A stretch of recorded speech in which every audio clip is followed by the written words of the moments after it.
June 6, 1944. English Channel, off the coast of Normandy.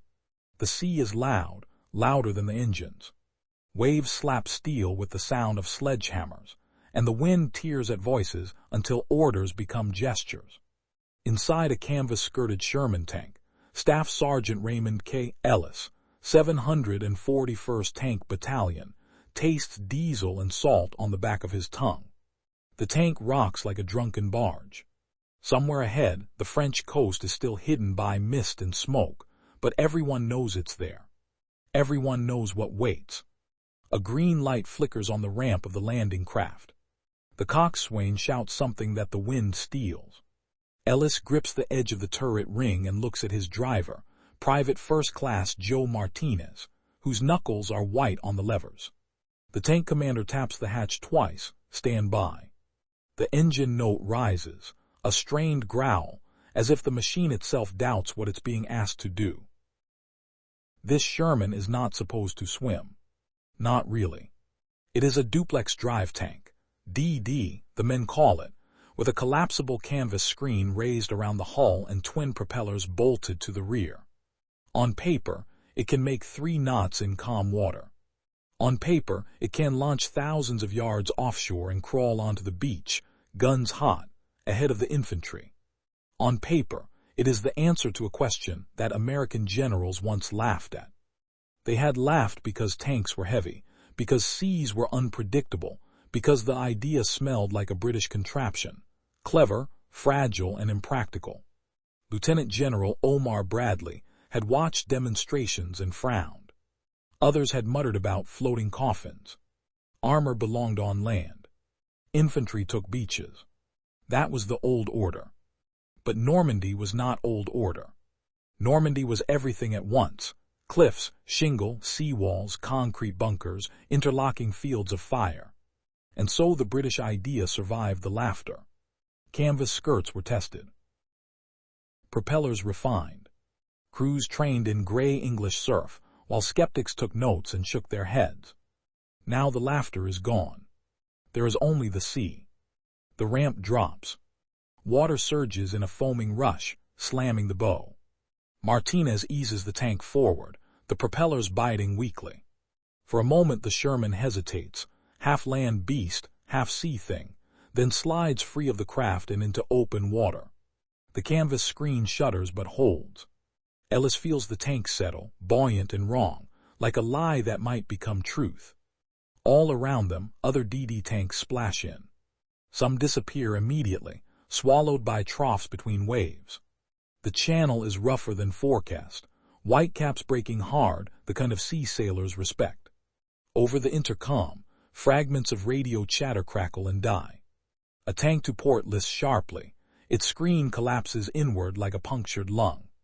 Men shout. The tank vanishes. Ellis forces his eyes forward.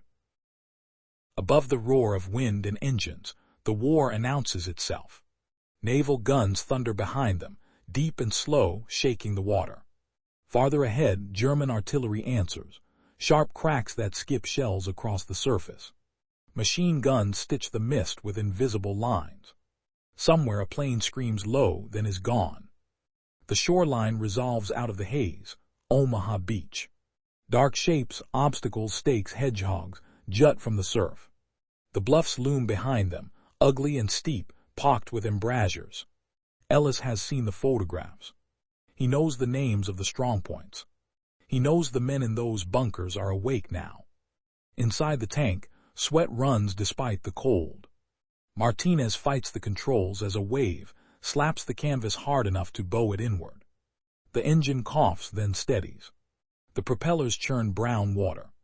Every few seconds, Ellis glances at the depth gauge, watching the needle like it's a heartbeat. He remembers the training officer back in England, voice flat with understatement. If the screen goes, you won't have time. He remembers the joke someone cracked afterward. At least we'll surprise the fish. No one laughed much. A shell lands close, throwing water across the canvas in a blinding sheet. The tank yaws. Martinez swears and corrects. Ellis slams the intercom switch and shouts encouragement. He's not sure anyone hears. The gunner, Corporal Hank Wilkes, cradles the 75 millimeters like a promise, waiting for land. They are still hundreds of yards out when another tank to starboard dips its nose and never comes back. The sea closes over it without ceremony. Ellis feels a cold knot settle in his gut.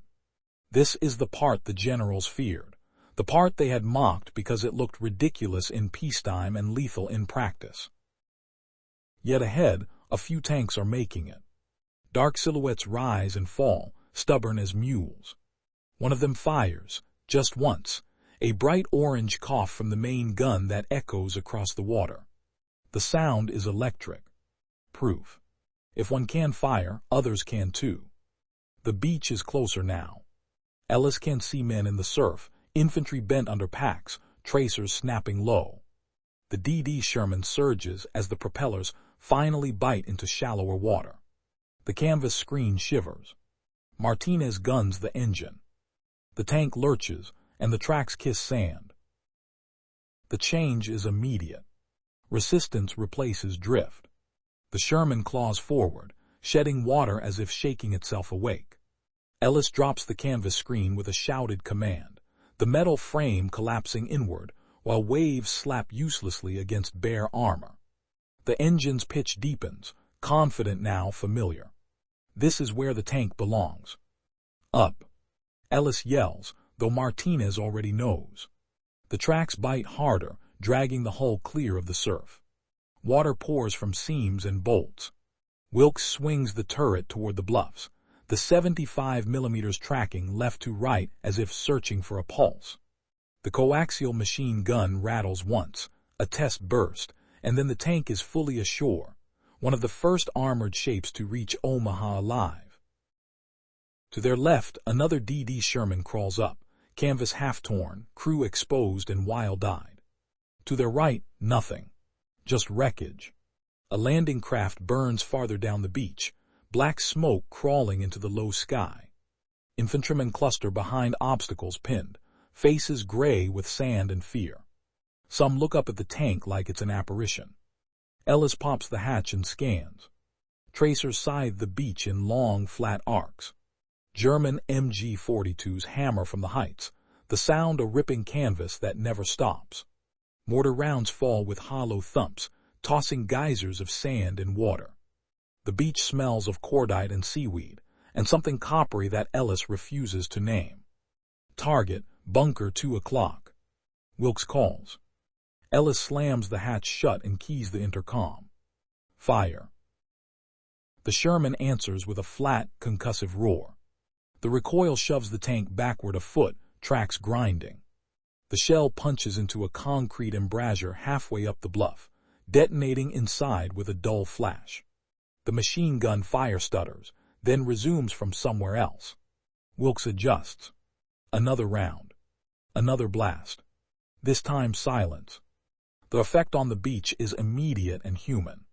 Infantrymen break cover, sprinting forward in short, desperate rushes. A lieutenant waves his men on, pointing at the tank with something like gratitude. The Sherman's turret slews again, Wilkes hosing the slope with .30 caliber, kicking dust and chips of concrete into the air. Ellis feels the tank become a magnet, fire draws to it. Bullets clatter against armor like thrown gravel. Farther down the line, a DD tank crests the shingle and takes a direct hit. The impact rings like a bell struck by a god. The tank shudders but holds. It fires back, point blank, at a pillbox that has been chewing the beach raw since dawn. The pillbox collapses inward, smoke venting from its wounds. This is not how the plan looked on a map. Too many tanks are missing, sunk or smashed before they could matter. But the ones that live are doing the impossible thing the skeptics said would never work. They are here early. They are firing now. Ellis hears fragments of radio traffic, panicked, clipped, urgent. Units scattered. Landmarks lost. Officers improvising. Somewhere offshore, a decision is being made in real time. The DD launch had gone wrong, waves higher than forecast, distances misjudged. At Omaha, many tanks were dropped too far out. At Utah, the seas were kinder, the landing smoother. History will split along that difference. On the beach, there is no history, only minutes. Martinez slews the tank to angle its frontal armor toward the bluffs. The driver's visor is streaked with salt. His voice shakes when he speaks. "She's running good, Sarge." Ellis nods, though Martinez can't see it. "Keep her moving." They crawl forward again, tracks grinding over shingle and steel obstacles. A German anti-tank gun flashes from a camouflaged pit. The shot cracks past the turret, close enough to slap Ellis's ears. Wilkes fires instantly, the shell punching dirt and men into the air. The gun goes quiet. As the Sherman pushes inland, it becomes a landmark. Infantry follow in its wake, hugging the dead ground it creates. Engineers crawl forward with Bangalores. Medics drag wounded to the tank's shadow. Every yard costs blood, but the yard is taken. Hours later, though it feels like days, the beachhead is no longer a single, murderous line. It is a bruise spreading inland. Smoke hangs low. The tide creeps up, swallowing wrecks and bodies alike. Ellis's tank is scarred now, paint chipped, armor dented, canvas gone, but it still runs.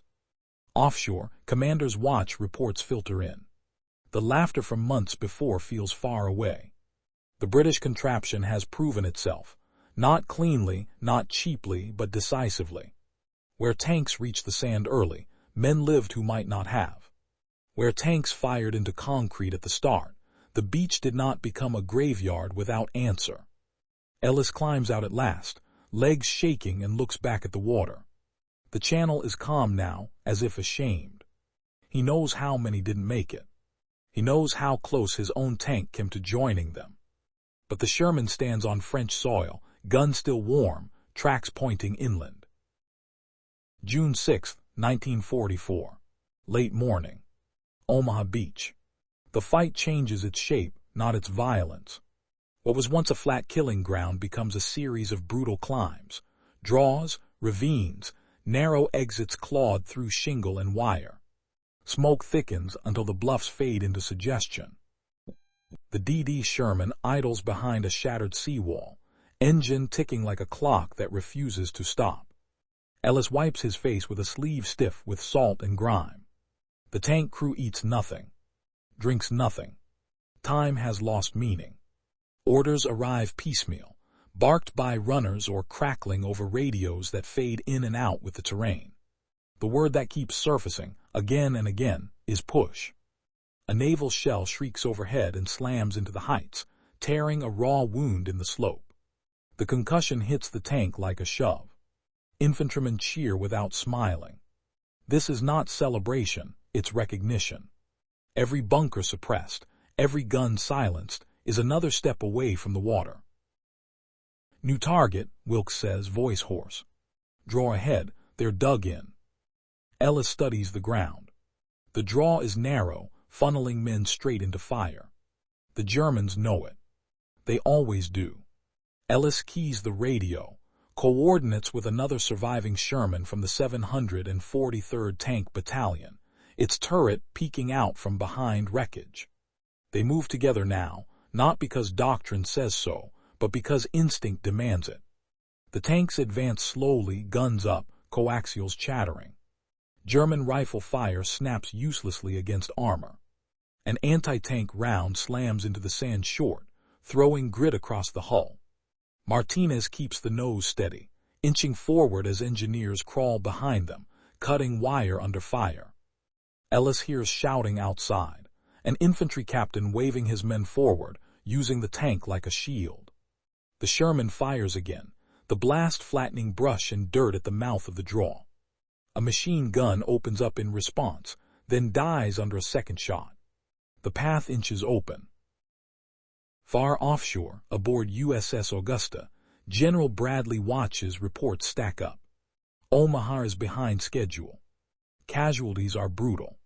For a moment earlier, the unthinkable had crossed his mind, evacuation. But now the tone changes. Words like breakthrough and local success appear.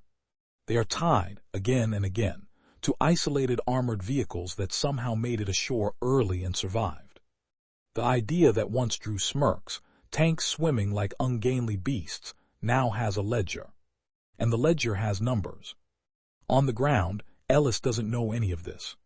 He knows only the next 100 yards. The Sherman grinds up the draw, engine straining. A Panzerfaust streaks from cover and slams into the tank's side with a deafening crack. The armor holds. Inside, the crew flinches as one. Wilkes responds instantly, firing into the hedgerow where the flash came from. Bodies tumble. The infantry surge, boots slipping in churned mud. A sergeant slaps the tank's hull as he passes, a wordless thank you. By early afternoon, the Americans are on the high ground. Not everywhere. Not cleanly. But enough. The beach is no longer a trap, it is a supply line. More tanks arrive the old way, disgorged from landing craft under fire. They rumble past the burned hulks of those that tried to swim and failed. Ellis finally allows himself a breath. He leans against the turret, listening to the engine cool. Around him, the landscape looks nothing like the photographs. Trees splintered, earth raw and torn. The sky is busy with aircraft now, Allied fighters prowling low, the Luftwaffe absent ghosts. A staff officer arrives, notebook in hand, eyes flicking to the tank's scars. "You're one of the DDs?" he asks. Ellis nods. The officer exhales. "Didn't think any of you made it." Ellis almost laughs. Almost. By nightfall, Omaha is connected to the wider invasion. The cost is staggering. The arguments will come later, in staff rooms and memoirs, about launch distances, sea states, British optimism, American caution. Some will say the DD tanks failed at Omaha. Others will say they arrived just enough. The men who fought beside them know the truth is smaller and sharper. Where a tank appeared early, where a gun fired into concrete instead of flesh, the day bent just slightly toward survival. Ellis watches engineers mark lanes through minefields by lantern light. He thinks of the sea, of the tanks that never rose again, of the generals who once doubted the whole mad idea. He rests a hand on the Sherman's warm armor. Tomorrow the tank will push inland. Hedges. Villages. Another kind of fight.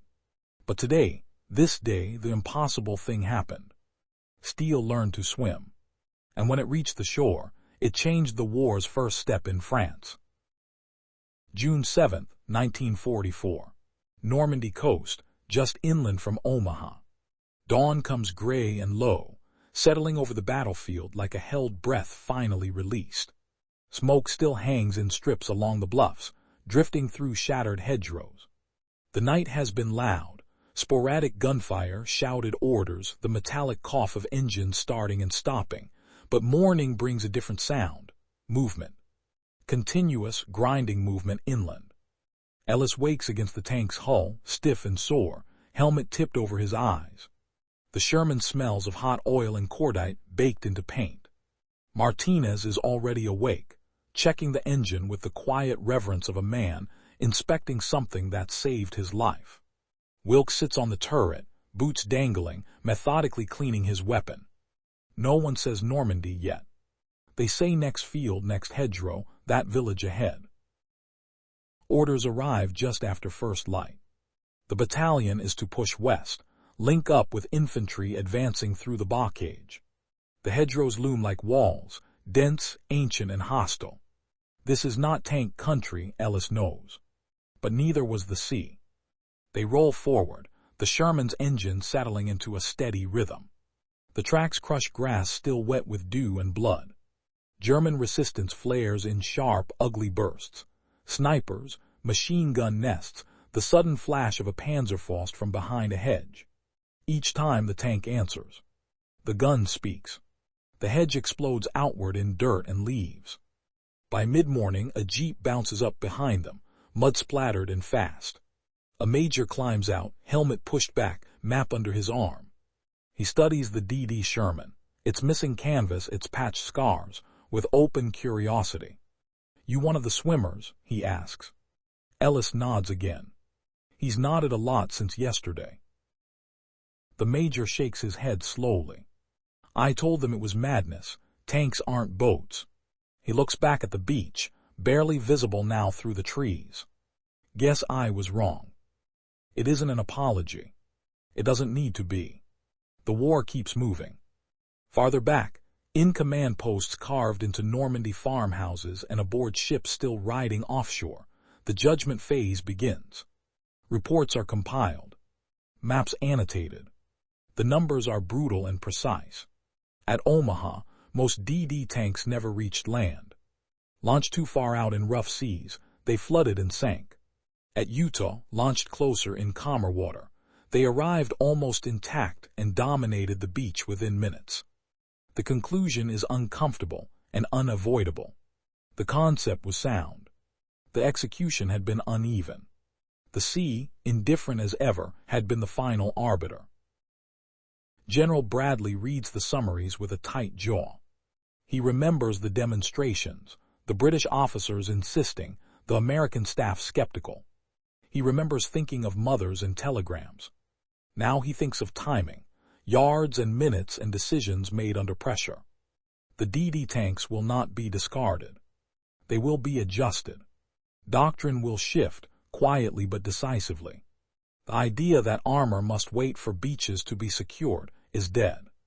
In its place stands a harder truth. Early firepower saves lives, even if it costs machines. On the line, Ellis's Sherman noses up to another hedge. The gun fires at point-blank range, blasting a hole wide enough for infantry to pour through. Men cheer briefly, then vanish into the green maze beyond. The tank follows, engine laboring, tracks churning earth that hasn't been touched by war in centuries. Ellis thinks, not for the first time, about how close they came to never being here. One torn canvas seam. One stalled engine. One wave breaking wrong. The margin between history and silence was measured in seconds and steel. By evening, they halt near a ruined stone farmhouse. The crew finally eats, cold rations devoured without ceremony. Wilkes leans back against the turret and stares at the sky. "You know," he says, "back in England they called us a circus act." Ellis smiles faintly. Guess the circus showed up. They sleep again beside the tank, the hedgerows whispering in the night. In the distance, artillery rumbles, steady, relentless, pushing the line eastward. The sea is miles away now, hidden by land and memory. But the judgment it delivered remains.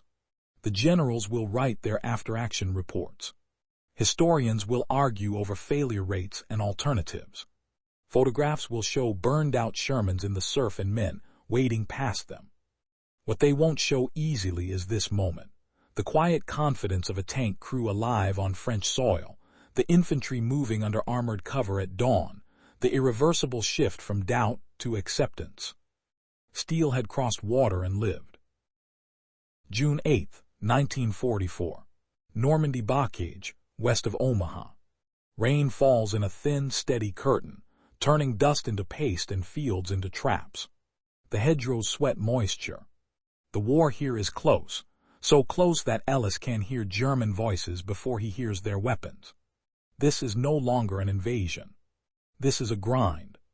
The DD Sherman leads again, its bow scarred, its paint a patchwork of salt stains and soot. The canvas flotation screen is gone, rolled up somewhere on the beach or lost to the channel, but its absence feels symbolic now. The tank no longer pretends to be anything else. They move hedgerow to hedgerow, the infantry glued to the tank's shadow. Each engagement is brief and vicious. A Panzerfaust cracks from a sunken lane. The round glances off the glacis with a scream of tortured metal. Martinez keeps the throttle steady. Wilkes fires into the lane, then again, methodical as a carpenter driving nails. By midday, resistance thins. Prisoners appear, young shaken, hands trembling as they raise them. The road opens toward a small village marked on maps, but half erased by shellfire. A church spire leans at an impossible angle, bell shattered, stone blackened. A staff car arrives in a rush of mud. Another officer, this one older, more careful with his words. He studies the tank, asks questions. Launch distance, sea state, what happened to the others. Ellis answers plainly. No heroics. Just facts. The officer nods, jotting notes. There'll be changes, he says at last. Next time we do it closer in. No more swimming marathons. Ellis watches him go. Next time. The phrase lands heavy. Everyone here knows there will be one. That evening, word filters down the line. Gold, Juneau, Sword, Utah. The beaches are linked. The lodgment holds. The invasion has teeth now. Supplies flow. Armor pours ashore in numbers no sea can stop. The channel, conquered not by ships alone, but by ideas tested under fire. Somewhere far from the hedgerows, in rooms filled with maps and ashtrays, the idea of amphibious armor is no longer a curiosity. It is doctrine. The laughter is gone for good. Ellis stands beside his Sherman as the sun drops behind the Norman hills. He runs a hand over the armor, feeling the dents, the heat still trapped inside the steel. He thinks of the men who didn't make it, tanks swallowed whole, crews lost without a fight. He thinks of the infantry who lived, because a gun fired early from the surf. History will count the DD tanks at Omaha and argue percentages. It will circle the failures in red ink. But it will also note the moments where the impossible worked just enough, where a few machines rolling out of the sea bent the day away from disaster. Ellis climbs back into the turret as night settles in. The engine turns over, reliable as ever. Ahead lie more hedgerows, more villages, more days measured in yards. Behind him, unseen now, is the water and the proof left on its edge.